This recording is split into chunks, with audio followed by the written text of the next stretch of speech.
Udsendelsen præsenteres i samarbejde med dk4sport.dk. Jakobsen, 3 point. Så lige, han fik Torrey Johnson ind under kurven, og så kom han i gang. Og et lettelsens man kan fornemme på tilskuerne, at de er lettede, de er glade. Torrey Johnson. Værsgo, 2 point. Til Høger. Et godt spin i Ivan Høger. Og så et rigtig flot blok. Torrey Johnson, 2 point.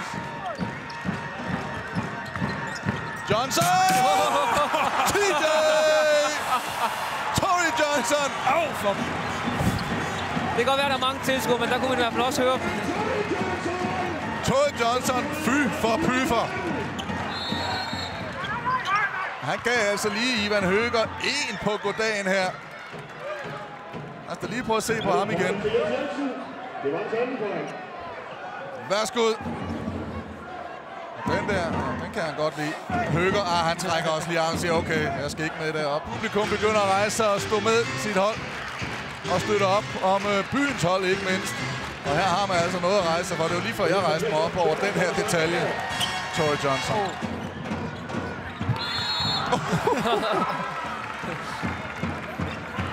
Kommer Torrey Johnson altså flyvende til sidst og blokker, men der bliver kaldt en fejl inden. Prøv lige at lægge mærke til amerikaneren herinde bagved.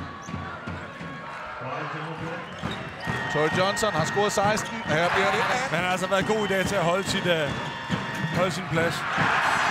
Torrey Johnson, han fortsætter. 1000 for den sags skyld.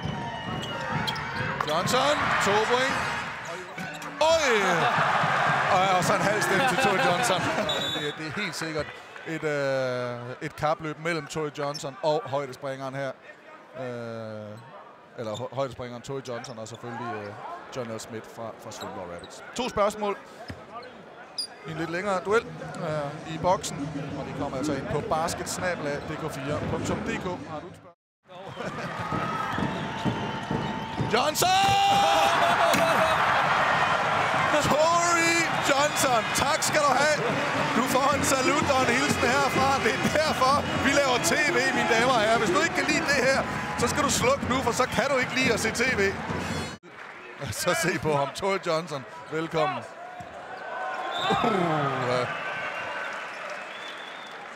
Og jeg har vi prøvet at se Jakobsen trækker opmærksomheden. Plantin siger lige, hvor er du hen? Jeg er lige her. Og han overvejer lige, skal jeg gå efter, eller skal jeg ikke? Og så gør han det, men... Der tænker han nok bag, flyt dig lidt, nu har du fået dit dum. Men det er altså ikke på samme ur, som kører på TV-signalet, og det arbejdes der altså på at få kørt ned. Wow! Torrey Johnson følger ham! Ja, lad os lige tage et par kig på en af profilerne. Han var missing in action, det er der vist ingen tvivl om, i kamp 1. Men jeg skal love for, at her i kamp 2, selvom Jens Lavlund, han mener, at han tog nogle lidt forserede skud, og Jens Lavlund, vi kan godt være enige, det gjorde han. Men jeg skal love for, at han er kommet igen. Han har spillet en flot første halvleg, 18 point til ham, 5 rebounds og 2 blokerede skud er det blevet til. Og man må sige, at gennem Torrey Johnson, som det har været i sæsonen her, ja, så har de altså fået pumpet energi og tro ind i bakken. Ja, og jeg synes, de fandt den nøgle, de manglede i kamp 1. De skulle finde en måde at få og give bolden til Torrey Johnson på, en måde at få ham i hans comfort zone. Og i det run, de havde her i anden periode, der fik de bolden til ham rigtig mange gange i de der små lommer omkring feltet, hvor han kunne få åbne skud. Og får han først de der skud fra 3-4 meter, så rammer han jo stort set alle sammen. The trainers did a good job of getting me loose before the game, and my legs were feeling great today, so that was the main thing, just getting my legs loose and try to get my athleticism back up there where instead of being an average pace.